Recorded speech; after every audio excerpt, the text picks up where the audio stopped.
Hello everyone, Mr. Happy here, and welcome to my guide to the Deltascape V4 on the normal difficulty, the final encounter in the new raid, Omega, the Bend of Time.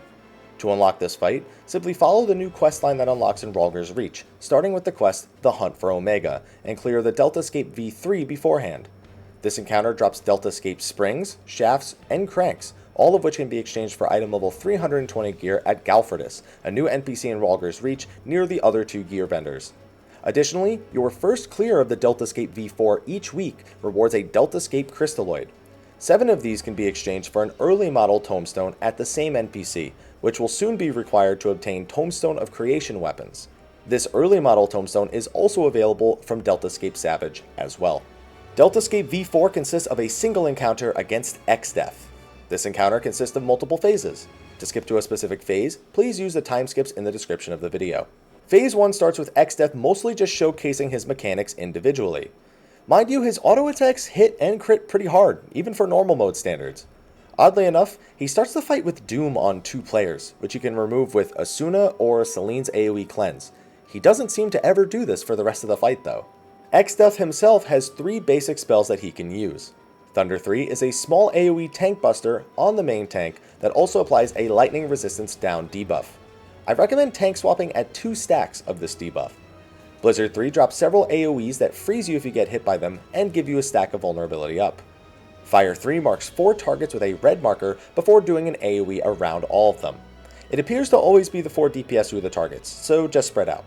Occasionally, Exdeath empowers all 3 of these spells with the Void Orb at the north side of the arena.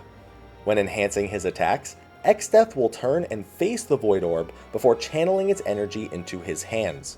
If you are tanking Exdeath on the north side of the room, watch his hands whenever he starts casting spells to see if he's enhancing them. If tanking him on the east or west side, he'll actually turn his whole body to face the orb, so it might be easier for you to see it if you tank him there. Each spell gains new effects when enhanced by the Void. Thunder 3 instead becomes a large AoE around Exdeath that gives Vuln stacks and paralyzes, so run away from him when he's using Enhanced Thunder 3. Fire 3 becomes a room-wide AoE that inflicts Pyretic, which deals damage if you are moving or performing actions with the debuff on. It only lasts like 3 seconds, honestly, as a healer. I just heal through it sometimes. Blizzard 3 becomes a room-wide AoE that will freeze you if you aren't moving when you take the damage. Basically, run around like a headless chicken when you see it casting until you've taken the damage from the ability, and you won't be frozen or get any Vuln stacks. The only other spell he uses in this phase is Holy, which is just a stack damage AoE, and Vacuum Wave, which knocks players back a small amount. After doing a handful of these spells and mechanics, he will use Decisive Battle and enter phase 2. Decisive Battle itself not only phases the encounter, but is also an attack itself.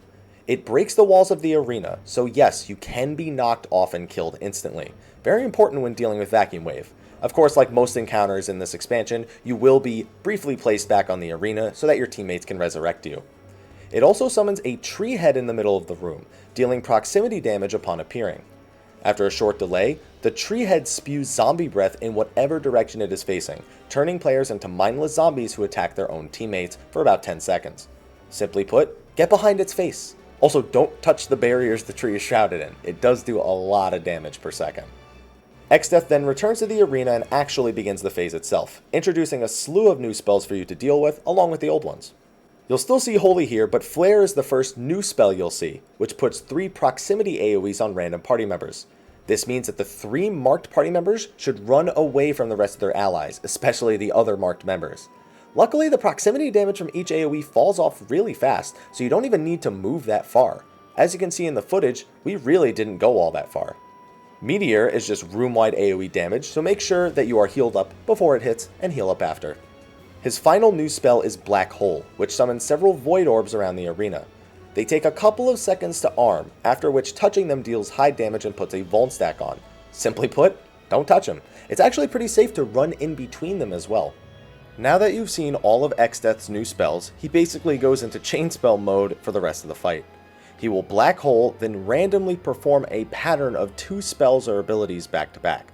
I've seen several combinations, and I don't even know if this was all of them.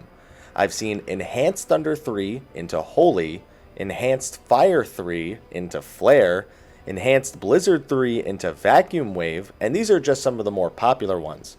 I've seen some other ones less frequently, like Enhanced Blizzard 3 into Unenhanced Blizzard 3, and Enhanced Fire 3 into Unenhanced Fire 3. It's going to take a while to show all of those on the screen, so just take them in slowly. He will still use the Unenhanced Thunder 3 in this phase, though usually right after a Black Hole mechanic. Another thing he does after each Black Hole plus 2 spells is use Meteor, so make sure people are healed before and after. As the fight drags on, he will use Decisive Battle again, though this time he also summons several tree vines to do conal AoEs. One spot near the edge of the arena will be left open for you to create some distance away from the tree head, which is still doing proximity damage, so run there to weaken the damage, and then again, quickly get behind the head before it appears, lest you be zombified. After a decisive battle, he will once again chain several attacks back to back. Vacuum Wave into Holy, into Flare, into Meteor. Remember, the wall's gone now, so make sure you don't get knocked off by Vacuum Wave. Quite a bit of AoE healing is needed here, and he still throws out an auto attack here and there on the tank. It's just AoE damage, so you'll be fine with just a bit of AoE healing. Just keep repeating those Black Hole mechanics and decisive battle until either Exdeath is dead or enraged. Thank you for watching my guide to Exdeath. Be sure to like, favorite, subscribe, and share, and stay tuned for all the remaining Omega Deltascape Savage guides. I'll see you next time, and until then, take care.